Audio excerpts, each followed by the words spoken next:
I found out my wife gave birth to another man's child while I was sitting alone in a hospital parking lot, believing I was there to support a friend. And that moment quietly destroyed everything I thought I knew about my life. For most of my adult life, I believed I had already won. Not in a loud way, not in a way people brag about, in the quiet way that feels safe. I'm Aaron. I was married for 8 years to a woman named Celine. We lived just outside Cedar Ridge, one of those towns where nothing ever really happens and people mistake that for peace. We weren't rich, we weren't struggling, we were comfortable. And comfort has a way of dulling your instincts. Every morning followed the same rhythm.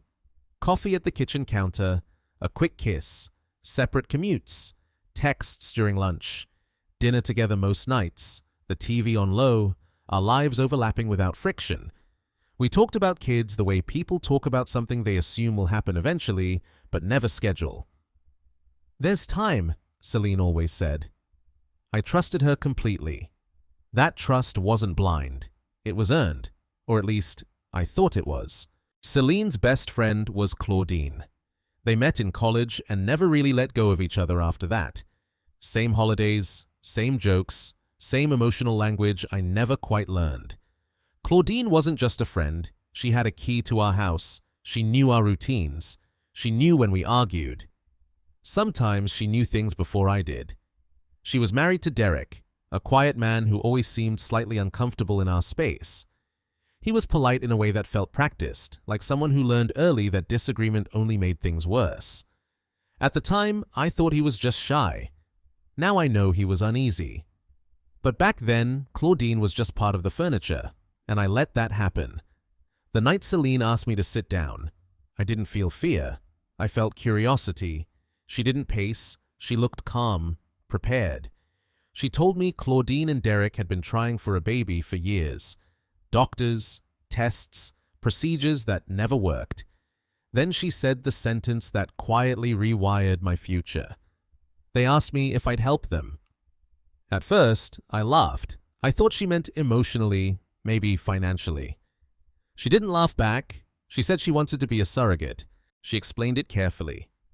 Medical language, emotional boundaries, reassurances that nothing would change between us. I asked one question. "Does Derek know?" She nodded immediately. "Yes." That lie moved into my house and lived there comfortably for years. There was no clinic, no paperwork, no doctors. There was no IVF. It was natural, and Derek never agreed to any of it. But I didn't know that yet. About a month later, Celine started changing. She was tired all the time, snapped over small things, stopped drinking wine completely. She blamed stress, work, hormones. I believed her. One night, she got sick in the bathroom. I held her hair back and joked about bad food. She didn't smile.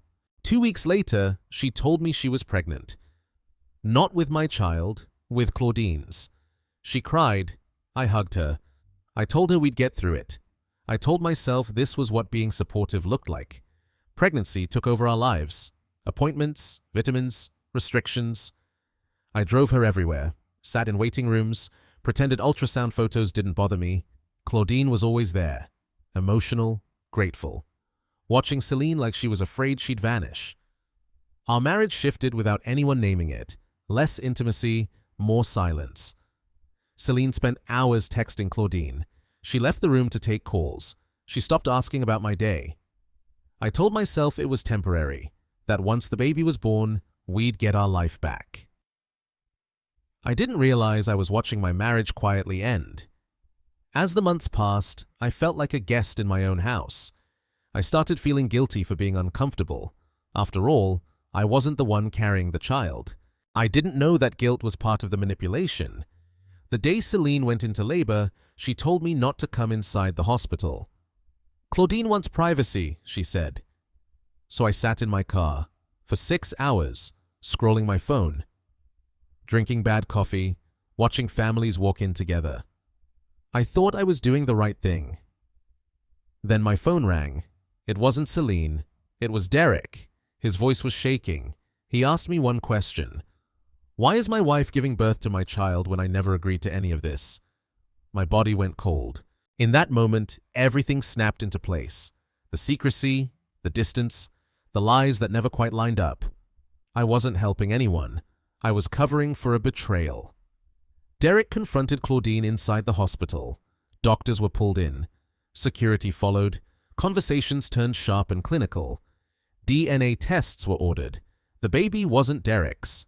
It belonged to another man. A man Claudine had been seeing in secret. And my wife knew. She covered for her. She lied for her. She used my trust as camouflage. Celine came home alone. She tried to explain. She said she was helping someone in crisis, that things got out of control, that she didn't know how to stop. I asked one question. If I hadn't found out, would you have ever told me? She didn't answer. That silence ended my marriage. The weeks after were worse than the discovery. Friends stopped calling, rumors spread. Some people said I was being cruel. She was just trying to help. I started sleeping on the couch. Celine moved through the house like a stranger. 3 weeks later, I filed for divorce. Claudine and Derek separated immediately. The baby became evidence. Lawyers replaced conversations. Documents replaced people. I moved out 2 months later. The first night alone, I sat on the floor and realized I didn't miss my wife. I missed the future I thought we were building. I started therapy, not because I felt broken, because I felt erased. My therapist asked me a question I still carry with me. When was the last time you ignored your discomfort to keep someone else comfortable? The answer was years. Celine apologized months later in a message. She said she was sorry I got hurt, not sorry for what she did. I didn't reply. Closure isn't something someone else hands you. Years passed quietly. I ran into Derek once, by accident. He looked calmer, stronger. Before we parted, he said something I'll never forget. Some people don't lie because they're evil.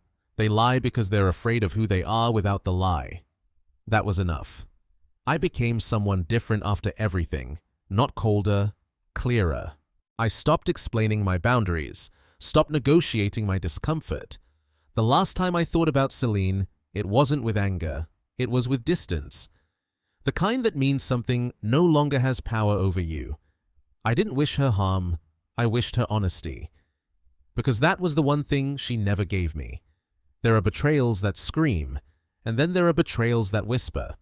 The ones hidden behind good intentions, the ones disguised as kindness.